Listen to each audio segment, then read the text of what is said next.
Drama की शुरुआत होती है एक इमोशनल और झकझोर देने वाले सीन से। हमारी हीरोइन जियांग, जिनकी छोटी बहन अभी तक ग्राम स्कूल में पढ़ाई कर रही थी, अचानक उसे कॉल करके कहती है, मैंने पढ़ाई छोड़ दी। मुझे तुम्हारे पैसों से पढ़ाई करनी भी नहीं है। मुझे अब तक पता नहीं था कि ये पैसे आते कहाँ से हैं, और अब जब मुझे पता चल गया है कि ये पैसे आ कहाँ से रहे हैं, तो मुझे ऐसे गंदे पैसों से पढ़ाई तो नहीं करनी, और आज के बाद मुझसे बात भी नहीं करना। और ये कह के वो फ़ोन कट कर देती है। ये सुनने के बाद ना जियांग एकदम टूट जाती है, क्योंकि उसने बहुत कुछ सेक्रीफाइस किया होता है अपनी बहन के लिए, अपनी लाइफ उसके लिए दे दी होती है। आज वही बहन उसे छोड़ के जा रही है। फिर ना हम कुछ साल पहले का सीन देखते हैं। जो हमारी जियांग होती है ना, वो कुछ गुंडों के बीच में फंस चुकी होती है। वो गुंडे उसे छेड़ रहे होते हैं और कह रहे होते हैं कि कब तुम पैसे मुझे वापस करोगी। और ये पैसे ना उसके अंकल ने लिए होते हैं, जो वो जियांग से वसूल कर रहे होते हैं। जियांग कहती है कि मेरे पास कोई पैसे नहीं है, तुम लोग यहाँ से चले जाओ, और जिसने तुमसे पैसे लिए तुम उनसे मांगो। लेकिन वो गुंडे उसे सुन नहीं रहे होते हैं और उसके साथ बदतमीज़ी करने लगते हैं। तभी एक गाड़ी आती है, जिससे एक ओल्ड लेडी उतरती है, और उसके साथ बहुत सारे बॉडीगार्ड्स भी होते हैं। वो बॉडीगार्ड्स ना वो गुंडों की पिटाई लगाते हैं और उसे साइड कर देते हैं। तभी वो दादी कहती है कि तुम्हारे पास एक ऑप्शन है, तुम मेरे पोते से शादी कर लो, जिससे तुम्हारे पास रहने खाने और तुम्हारी बहन को पढ़ाने के लिए पैसे भी आ जाएंगे।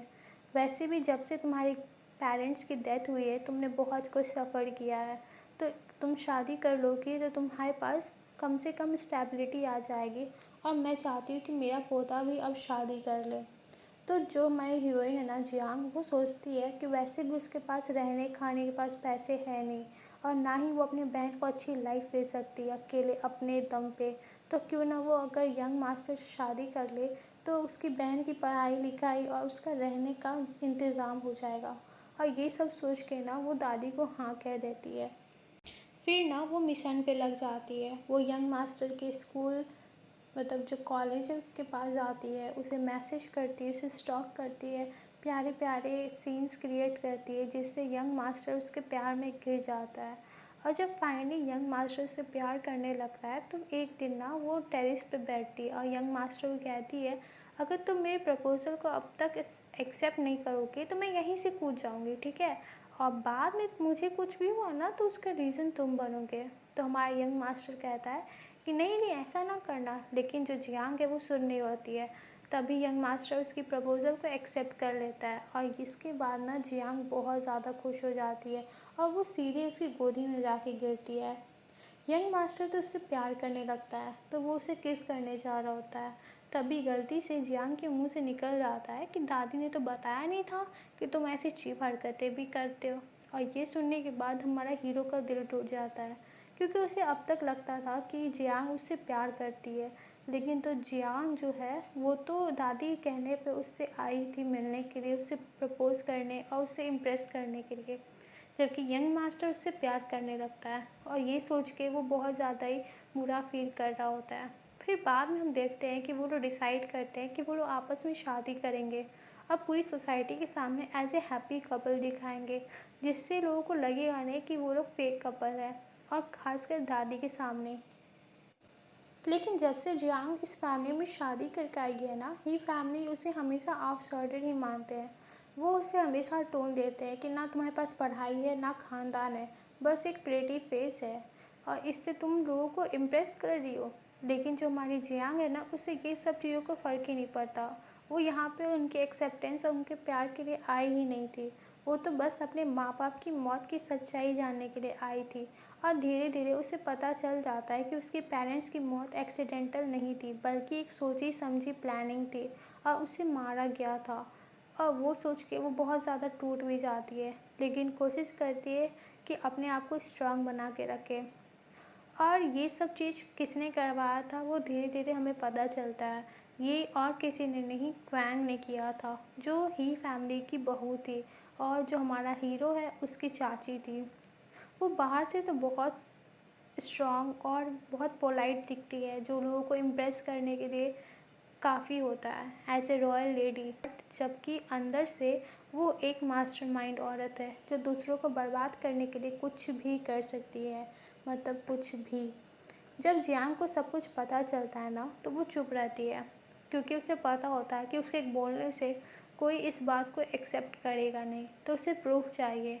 और धीरे धीरे ना जो हमारा हीरो है उसे भी सारी सच्चाई पता चल जाता है, तो वो ना जियांग का साथ देने लगता है, क्योंकि हमारा हीरो बुरा नहीं है, वो बहुत अच्छा है। वो बेचारा बचपन से ही बहुत चीज़ों से, तकलीफ़ों से गुजरा है, और अब जब उसकी लाइफ में एक अच्छी औरत आ गई है, उसकी जो वाइफ है, तो वो सोचता है कि मैं अपनी वाइफ को जस्टिस दिलवाऊंगा, उसके पेरेंट्स की मौत कैसे हुए उसे पता करने के लिए हेल्प करूंगा।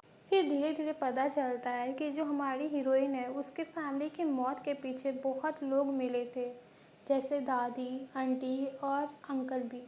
तो वो लोग कोशिश करते हैं कि सबका रियल फेस लेके आए, तो वो लोग ऐसे सीन क्रिएट कर देते हैं जिसमें लास्ट में जो हमारी चाची जी हैं वो एक्सेप्ट कर लेती है कि हाँ, मैंने ही आग लगवाई थी, अब मैंने ही सब कुछ बर्बाद किया है, और तुम्हारी फैमिली को डिस्ट्रॉय करने का पूरा प्लानिंग प्लॉटिंग मैंने किया था। और ये सुनने के बाद तो जियांग टूट जाती है। वो सोचती है मेरा अच्छा खासा खुशहाल परिवार था और इस औरत ने सब कुछ बर्बाद कर दिया। वो जाती है, आंटी को एक थप्पड़ लगाती है और कहती है कि शक्ल मत दिखाना, अब जाओ जेल और चक्की पीसो। उसकी जो बेटी होती है ना, वो बहुत ज़्यादा तेज़ बन रही होती है और कह रही होती है तुम ऐसे कैसे कर सकती हो मेरी मम्मी के साथ। और उसका बेटा भी लेकिन बोलती है कि अगर तुम लोग ज़्यादा बोलोगे तो तुम्हें भी मैं सीधा जेल की चक्की पिसवाऊंगी। तो वो लोग चुप हो जाते हैं, और जो हमारी अंड की जो पापा हैं वो आके कहते हैं कि मुझे पता नहीं था कि मेरी बेटी मिली हुई है, तो अगर मुझे पता होता तो मैं इसे खुद जेल भेज देता, जबकि वो भी मिला होता है तो उसे भी जेल भेज दिया जाता है। पूरी ही फैमिली की रियलिटी सामने आ जाती है, पूरे मीडिया हाउस ये न्यूज़ को कवर करते हैं। और जो ही फैमिली की रॉयल इमेज है, जो परफेक्ट इमेज थी कि ऐसी फैमिली कहीं सस्टेन नहीं करती है, वो अब सच में सस्टेन करती ही नहीं थी। और ये सब होने के बाद ना जियांग बहुत खुश होती है, और हमारा हीरो अपनी हीरोइन की खुशी में खुश होता है। फिर हम लोग लास्ट सीन में देखते हैं कि वो लोग साथ में एक हैप्पी मोमेंट क्रिएट करते हैं, और साथ में एक अच्छा क्वालिटी टाइम भी स्पेंड करते हैं। और यहाँ पे इस ड्रामा की एंडिंग होती है। आपको ये ड्रामा कैसी लगी मुझे कमेंट सेक्शन में ज़रूर बताएं। और हाँ, अगर आपको ये वीडियो अच्छी लगे तो लाइक, शेयर एंड सब्सक्राइब करना। जल्द ही नेक्स्ट वीडियो आएगी।